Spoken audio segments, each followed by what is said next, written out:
बिस्मिल्लाहिर्रहमानिर्रहीम। अस्सलाम वालेकुम दोस्तों, नई वीडियो में खुश आमदीद। दोस्तों, तारीख का बदतरीन कत्लेआम। फौज ने मुसलमानों को सरेआम गोलियां मारनी शुरू कर दी, घरों को आग लगा दी गई। आलमी इदारे और OIC खामोश। एक दिन में फौज की जानिब से इतने ज्यादा कत्ल किए गए कि दफन करने की जगह कम पड़ गई। दोस्तों, ये सब कुछ कहाँ हो रहा है और पाकिस्तान समेत उम्मत मुसलमान खामोश क्यों है? वीडियो की तफसील में जाने से पहले आप देख रहे हैं हकीकत की दुनिया डॉक्टर अली के साथ। हमारा चैनल सब्सक्राइब करके घंटी के निशान को दबाना मत भूलिएगा। इस वीडियो को ज्यादा से ज्यादा फेसबुक, व्हाट्सएप और सोशल मीडिया पर शेयर जरूर करें। शेयर और लाइक करने के साथ साथ कमेंट बॉक्स में पाक फौज जिंदाबाद, पाकिस्तान पाइंदाबाद और पाकिस्तान के गुमनाम हीरोज को सलाम का नारा कमेंट जरूर कीजिएगा। दोस्तों, इस वक्त अपने अपने जाती मुफादात में फंसे हुए मुसलमान ममालिक को अपनी अपनी पड़ी हुई है, और ये ऐसे ही नहीं बल्कि एक सोचे समझे मंसूबे के तहत किया जा रहा है ताकि मुस्लिम ममालिक के अंदर ना यूनिटी आए और ना एक प्लेटफॉर्म पर इकट्ठे हो सकें और ना ही इनकी कोई दाद रसी करने वाला हो। दोस्तों, अगर किसी एक अमरीकी को या किसी यूरोपियन कंट्री के एक शहरी को कहीं पर इस तरह से कत्ल किया जाता है, दोस्तों किसी दूसरी कास्ट से ताल्लुक रखने वाले किसी एक शख्स को दुनिया में कहीं पर भी कत्ल किया जाता है तो उस पर ऐसा तूफान मचता है कि पूरी दुनिया उसकी मजम्मत करती हुई नजर आती है। लेकिन मुसलमान इस कदर बेयारो मददगार हो चुके हैं कि उनकी अपनी नुमाइंदा तंजीम OIC भी उन पर होने वाले मुजालिम पर मुकम्मल तौर पर खामोश है। वो फलस्तीन के मुसलमान हों, कश्मीर के हों या फिर म्यांमार के, या फिर भारत के अंदर इंतहा पसंद हिंदुओं की दहशतगर्दी का शिकार होने वाले मासूम मुसलमान। दोस्तों, मुसलमानों पर एक बार फिर अरसा हयात तंग कर दिया गया है। म्यांमार की फौज ने गांव पर छापे मारने के दौरान दर्जनों मुसलमानों को डायरेक्टली फायर करके मार दिया है और सैकड़ों मकानात को नजरे आतिश कर दिया गया है। म्यांमार के गांव के एक मुसलमान रिहायशी ने बताया कि गांव किसू के मुस्लिम क्वार्टर्स में तकरीबन 400 मकानात जलकर खाकसर हो चुके हैं और एक मस्जिद को आग लगा दी गई। मुकामी मीडिया ने बताया कि कम से कम 10 जली हुई लाशें मिली हैं जिनके हाथ बंधे हुए हैं और किस्सों में सैकड़ों घरों को नजरे आतिश कर दिया गया। AP के मुताबिक दूर दराज के इलाकों से मौसूल होने वाली इन इत्तलात की तस्दीक हो चुकी है और मुकामी लोग और मीडिया रिपोर्ट्स के मुताबिक शुमाल मगरबी इलाके सागांग के इलाके में गुज़िश्ता साल बगावत के बाद से शदीद लड़ाई और खून रेज झड़पें जारी हैं। जनता फौज के दस्ते मुकामी पीपल डिफेंस फोर्स की मुजाहमत को कुचलने के लिए जद्दोजहद कर रहे हैं। एक मुकामी रहायशी के मुताबिक 18 जुलाई को किसो गांव के करीब फौजियों को 2 हेलीकॉप्टरों के जरिए उतारा गया और तकरीबन 100 लोगों को फौज ने कैद कर लिया। बूढ़े मर्दों को अगले दिन रिहा कर दिया गया जबकि कम उम्र अफराद को वहां रखा गया था। एक और रहायशी ने बताया कि फौजियों ने जाने के बाद 20 जुलाई को वापस आने पर गांव वालों को 10 अफराद की लाशें मिली जिनके हाथ बंधे हुए, और एक मुकामी शख्स के मुताबिक 10 लाशें मिली, इनमें 9 की शनाख्त खानदान के अफराद ने की। उन्होंने कहा कि गाँव के कम अज कम 30 से 40 अफराद इस वक्त लापता हैं जिनको म्यांमार की फौज ने कत्ल कर दिया है। दोस्तों, यहाँ पे आपको ये बताते चलें कि सागांग में फौजियों के जरिए कत्लो गारत गरी का सिलसिला जारी है क्योंकि वो पिछले साल आंग सान सूची की हुकूमत का तख्ता उलटने वाली बगावत की मुखालिफत को कुचलने की जद्दोजहद कर रहे हैं।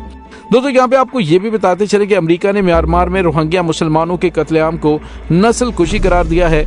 अमरीकी वज़ीर ख़ारिजा ने अपने बयान में कहा कि म्यांमार में रोहिंग्या मुसलमानों पर जुल्म व तशद्दुद नस्ल कुशी है। उन्होंने कहा कि अमरीकी हुकाम ने म्यांमार की फौज की जानिब से बड़े पैमाने पर मुसलमानों के खिलाफ जुल्म की तहकीकात के बाद ये फैसला किया है।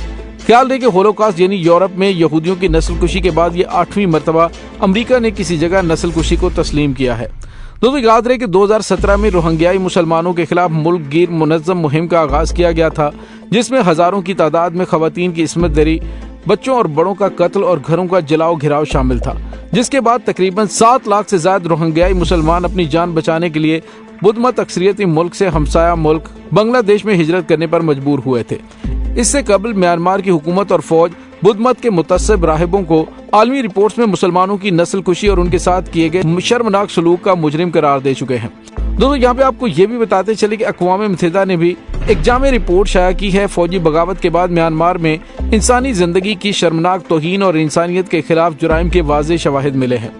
अक़वाम मुत्तहिदा की हाई कमिश्नर बराए इंसानी हुकूक मिशेल बैचलेट ने चंद दिन पहले एक रिपोर्ट पेश की थी जिसमें उन्होंने गुज़िश्ता बरस की फौजी बगावत के बाद से म्यांमार में फौज इंसानी हुकूक की मुनज़्ज़म खिलाफवर्जियों में मसरूफ है, जिसमें उन्होंने कहा कि गुज़िश्ता बरस की फौजी बगावत के बाद म्यांमार में फौज इंसानी हुकूक की मुनज़्ज़म खिलाफवर्जियों में मसरूफ है। उनमें से बाज़ जंगी जुराइम और इंसानियत के खिलाफ जुराइम के मुतरादिफ हैं। उन्होंने रिपोर्ट में बताया कि बहुत से लोगों को सर में गोलियां मारी गईं, जिंदा जलाकर मार डाला गया, किसी इल्जाम के बगैर गिरफ्तार किया गया, अजियतें दी गईं या इंसानी ढाल के तौर पर इस्तेमाल किया गया। انہوں نے بین الاقوامی برادری سے اس کے خلاف بامانی کارروائی کرنے کی اپیل کی۔ انہوں نے کہا کہ میانمار کے عوام کے ساتھ جس طرح کی زیادتی کی جا رہی ہے، وہ بین الاقوامی قانون کی جس طرح سے بڑے پیمانے پر کھلے عام خلاف ورزی کی جا رہی ہے، وہ ایک ٹھوس، متحد اور سخت بین الاقوامی کارروائی کا متقاضی ہے۔ میانمار آرمی کا کہنا ہے کہ امن اور سیکیورٹی کو یقینی بنانے کی ان کی ذمہ داری، اسی وجہ سے وہ یہ سب کچھ کر رہے ہیں۔ دوستو یہاں پہ آپ کو یہ بھی بتاتے چلیں، فروری 2021 میں آنگ سان سوچی کی منتخب حکومت کو برطرف کرنے کے بعد فوج اب تک اقتدار کو مستحکم کرنے میں ناکام رہی ہے۔ فوجی بغاوت کے بعد سے فوج مخالفت کا سلسلہ جاری ہے۔ عوامی مظاہروں کو کچلنے کے لیے فوج کی طرف سے پرتشدد کارروائیوں کے بعد مغربی ملکوں نے فوج پر پابندیاں عائد کر رکھی ہیں۔ اقوام متحدہ کی جانب سے جو رپورٹ جاری کی گئی ہے، یہ متاثرین کے ساتھ بات چیت اور عینی شاہدین کے بیانات پر مبنی ہے۔ اس میں تصاویر اور مصدقہ ملٹی میڈیا فائلز اور اوپن سورس سے دستیاب اطلاعات بھی شامل کی گئی ہیں۔ فوج کو ملک کے دیہی علاقوں میں برطرف حکومت سے وابستہ ملیشیا کی جانب سے مسلسل مزاحمت کا سامنا کرنا پڑ رہا ہے۔ اقوام متحدہ کی رپورٹ میں کہا گیا کہ میانمار کی فوج نے اس گینگ کے خطے میں بڑے پیمانے پر قتل عام کیا ہے۔ ہلاک ہونے والے بہت سے لوگوں کے ہاتھ اور پاؤں بندھے ہوئے ملے ہیں۔ رپورٹ کے مطابق قیا ریاست میں عورتوں اور بچوں کی جلی ہوئی لاشیں ملی ہیں۔ ان میں سے بعض کو دیکھ کر اندازہ ہوتا تھا کہ انہوں نے بچنے کی کوشش کی، لیکن انہیں زندہ جلا دیا گیا۔ رپورٹ میں بتایا گیا کہ گرفتار شدگان کو پوچھ گچھ کے دوران اذیتیں دی گئی، انہیں چھت سے الٹا لٹکایا گیا، بجلی کے جھٹکے دیے گئے، منشیات کے انجیکشن دیے گئے اور ریپ سمیت جنسی زیادتی کا نشانہ بنایا گیا۔ اقوام متحدہ کے انسانی حقوق کمیشن کی جانب سے بتایا گیا کہ ہمیں گزشتہ برس ایک پیٹرن کا پتہ چلا جو یہ ظاہر کرتا ہے کہ یہ سب کچھ منصوبہ بند، منظم اور مربوط حملے تھے۔ اس بات کے واضح اشارے موجود ہیں کہ یہ جنگی جرائم اور انسانیت کے خلاف جرائم کے مترادف ہے۔ دوستو یاد رہے کہ رپورٹ کے مطابق اس وقت 44 لاکھ افراد بے گھر ہو چکے ہیں، جبکہ 1 کروڑ 40 لاکھ کو فوری انسانی امداد کی ضرورت ہے۔ لیکن فوج نے نئے اور سابقہ ضرورت مند علاقوں تک رسائی بڑی حد تک روکی ہوئی ہے۔ سن 2021 میں فوجی بغاوت سے پہلے بھی میانمار میں انسانی حقوق کا ریکارڈ اچھا نہیں رہا۔ ملک کی روہنگیا مسلم اقلیت کی ایک بڑی آبادی کو سن 2017 میں ملک چھوڑنے پر مجبور کیا گیا تھا۔ اس وقت آنگ سان سوچی کی حکومت تھی اور ان کی حکومت میں فوج نے روہنگیا مسلمانوں کے متعدد گاؤں جلا دیے تھے اور شہریوں کو ہلاک کیا تھا۔ دوستو یہاں پہ آپ کو یہ بتاتے چلے کہ اب بھی مسلمانوں کے ساتھ وہی سلسلہ شروع کیا گیا ہے، لیکن اقوام متحدہ کی رپورٹ کو سامنے رکھیں، OIC کو اس کے خلاف ایکشن لینا چاہیے تھا، لیکن وہاں پر مکمل طور پہ خاموشی چھائی ہوئی ہے۔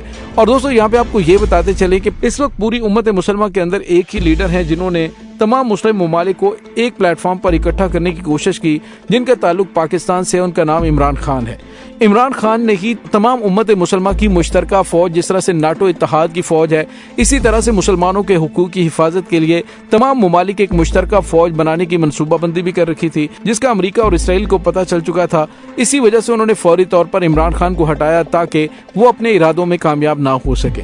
دوستو اگر امت مسلمہ متحد ہو جائے اور ان کو ایک ایسی لیڈرشپ مل جائے جو ان تمام کو ایک پلیٹ فارم پر اکٹھا کر کے ایک مشترکہ فوج بنا دیں، اور اگر کسی بھی ملک میں مسلمانوں پر ظلم ہوتا ہے اور وہاں پر کارروائی کی جائے تو پوری دنیا میں کسی بھی ملک کے اندر مسلمانوں کے خلاف کوئی اس طرح کی حرکت نہیں کی جا سکے گی۔ دوستو دوسری جانب آپ کو یہ بھی بتاتے چلیں کہ بھارت کے اندر بھی مسلمانوں کے حالات ٹھیک نہیں ہیں۔ مسلمانوں کی منظم نسل کشی کرنے کی تیاریاں کی جا رہی ہیں۔ عالمی رپورٹیں اس سلسلے میں آ چکی ہیں، لیکن بھارت کے معاملے میں دنیا خاموش ہے۔ بھارتی انتہا پسندوں کی جانب سے کہا گیا تھا کہ جس طرح سے آنگ سان سوچی نے روہنگیا مسلمانوں کا قتل عام کیا تھا، اسی طرح سے بھارت کے اندر بھی مسلمانوں کا قتل عام کیا جائے تاکہ مسلمانوں کو سبق مل سکے۔ دوستو اس تمام صورتحال کے بارے میں آپ کا کیا کہنا ہے؟ کمنٹ سیکشن میں اپنے خیالات کا اظہار ضرور کیجیے گا۔ اس کے ساتھ ہی ڈاکٹر علی کو اجازت دیجیے، انشاءاللہ بہت جلد ملتے ہیں ایک نئی ویڈیو میں۔ تب تک کے لیے اپنا بہت سارا خیال رکھیے گا۔ پاک فوج زندہ باد، پاکستان پائندہ باد، پاکستان کے گمنام ہیروز کو سلام، اللہ وارث۔